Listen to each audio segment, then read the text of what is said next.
கூலி திரைப்படம் ஒரு லைனில் நம்ம சொன்னோம்னா 30 வருஷத்துக்கு முன்னாடி தான் நண்பனுக்காக வந்து குடியை விட்டார். அதே நண்பன் இறந்த பிறகு 30 வருஷம் கழித்து மீண்டும் குடியை வந்து இவர் குடிக்க ஆரம்பிக்கிறார், மதுபானத்தை. அவ்வளோதான் இதோடைய ஒன் லைன் ஸ்டோரி, அவ்வளோதான். ஸோ இந்த படம் நல்லா இருக்கான்னா சரியில்லை அப்படின்றது தான் என்னுடைய பக்கத்துக்கான ஒரு ரிவ்யூ. ஏன் சொல்ல வரேன்னா, நீங்கள் ஜெயிலர் படம் பார்த்துப்பீங்க. ஜெயிலர் படத்தில் அங்கே வருமான ஒரு கேரக்டர் வரும். அது அவ்வளோ அழகாக இருக்கும்.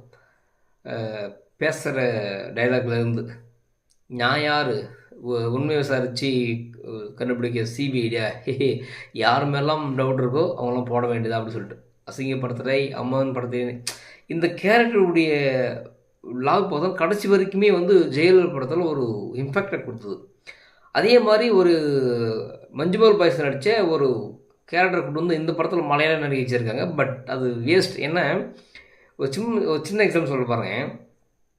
ஒரு கையை கட்டி அந்த கையும் கழுத்தையும் கட்டி கூட கிட்டத்தட்ட 3 ஆம்பளை வந்து அடித்து தும்சம் பண்ணுவார். அப்போ கூட அவர் மேலே வந்து ஒரு பெரிய ஒரு வில்லன்ற ஒரு தாக்கமே நமக்கு வரல. அதே மாதிரி ட்ரெயினில் போகும்போது கீழே விழுந்துருவார், இவர் மட்டும் பொழைச்சிவார். அப்பயும் அந்த தாக்கம் வரல.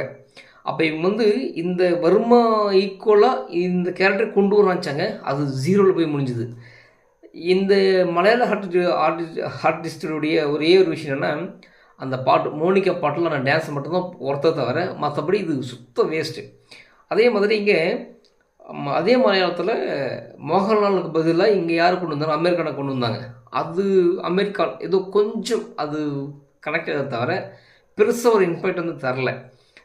அதே மாதிரி உபேந்திரா பார்த்தீங்கன்னா கர்நாடகா வந்து சிவராஜ்குமாரை கொண்டு வந்தாங்க. நான் உண்மையாக சொல்கிறேன், ஜெயிலர் படத்தை நான் போய் தியேட்டரில் பார்க்கறதுக்கு காரணம் தெரியுங்களா, அதில் வந்து சிவராஜ்குமாரோடைய அந்த பர்ஃபார்மன்ஸ், அவர் நடந்து வரும்போது அதை பார்க்குற பார்வை, நான் உண்மையாகவே ஜெயிலர் படத்தை நான் அவருக்காக போய் பார்த்தேன்.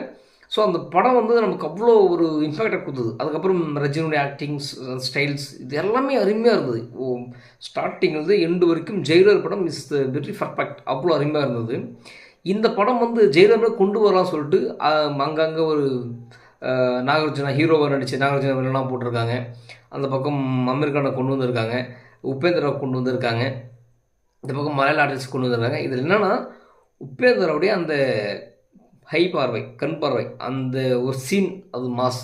அதுக்கப்புறம் பார்த்தீங்கன்னா ரஜினியுடைய அங்கங்கே ஒரு சில விஷயங்கள் அவ்வளோதான். மற்றபடி இந்த படம் ஒரு ஒர்த்து இல்லாத படம், வேஸ்ட். இவ்வளோ ஹீரோக்கள் கொண்டு வந்து அது உலகம் முழுக்க டெலிகாஸ்ட் பண்ணி மற்ற படங்கள் வரவிட்டாத பண்ணி இந்த இவ்வளோ காசு கொட்டி அது பார்ப்பது என்பது வேஸ்ட். ஏன்னா நம்ம வன்மத்துக்காக சொல்ல வரல. ஒரு படத்துக்கு போகிறோம், நம்ம அது காசு கொடுத்தா அந்த படம் நமக்கு ஒருத்தா இருக்கணும். அதை விட்டுட்டு என்னடா இது, எதுக்கு வரான், எதுக்கு வெட்டுறான், எதுக்கு கொலை பண்ணுறான், இவன் எது போய் கண்டுபிடிப்படுறான், அது ஏன் அவன் பண்ணுறாங்க, ஒரு கனெக்டே இல்லாமல் சஸ்பென்ஸ் வைக்கிறேன், த்ரில்லர் வைக்கிறேன், மாசம் வைக்கிறேன்னு சொல்லி எல்லா இடத்துலையும் நம்ம மாஸ் கட்ட முடியும். நான் உண்மையாக சொல்கிறேன், ஜெயிலர் படத்துக்கு இந்த படத்துக்கு ஒப்பிடும் பொழுது இந்த படம் -0.